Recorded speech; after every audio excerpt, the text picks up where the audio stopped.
शेषभूतम् गोविन्दमादिपुरुषम् तमहं भजामि।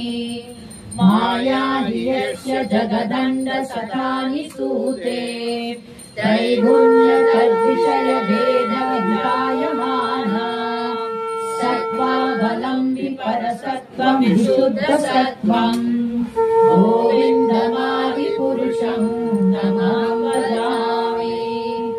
आनन्दचिन्मयरसात्मतया मनसु यः प्राणिनाम् प्रतिफलम् फलताम् वेत्य लीलायुतेन भुवनानि जयत्यदृशम् गोविन्दमादिपुरुषम् तमहं भजामि।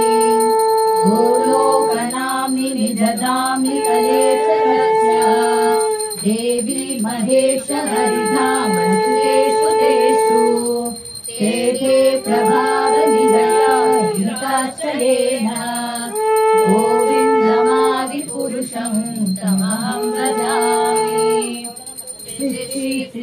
प्रलय साधन शक्तिरेका सायेव यस्य भुवनानि विभक्ति दुर्गा इच्छानुरूपमपि यस्य च